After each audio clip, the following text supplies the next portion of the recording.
Bonjour à tous. Est-ce que la France change? Assurément cette semaine, la réponse est oui, car c'est un autoroute qui est désormais ouvert vers l'Élysée pour Emmanuel Macron. On savait que l'ancien ministre du gouvernement socialiste avait un boulevard, mais le ralliement de François Bayrou lui offre une perspective beaucoup plus favorable, ramenant avec lui l'électorat de droite centriste qui peut-être faisait défaut à Emmanuel Macron.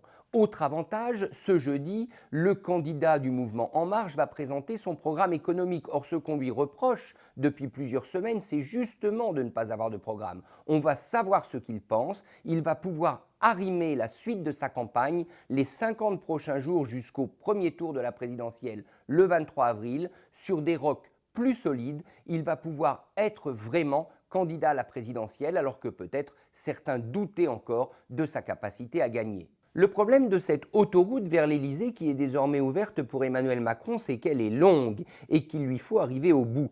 Or, pour y parvenir, il faut qu'il lève trois obstacles principaux. Le premier, c'est qu'il faut qu'il trouve en lui les ressources pour faire président, pour occuper cette scène et pour être ce personnage central de la vie politique française qu'est le candidat à la présidence de la République. Ça suppose d'abord de toujours avoir les bonnes formules au bon moment. Or, on a constaté chez lui une certaine fébrilité, notamment avec ses déclarations sur la guerre d'Algérie. Deuxième obstacle, il y a une autre dynamique en ce moment qui domine la campagne, c'est celle dont bénéficie Marine Le Pen, alimentée par la colère de l'électorat français. Est-ce qu'Emmanuel Macron va réussir à calmer le jeu en quelque sorte et à ramener les électeurs vers lui? Enfin, troisième élément, ne l'oublions pas, François Fillon, l'électorat conservateur est un électorat solide en France, c'est un bloc important, il s'agira d'être en tête au premier tour, d'être le second derrière Marine Le Pen, et cette bataille-là, avec François Fillon, Emmanuel Macron ne l'a pas encore gagnée.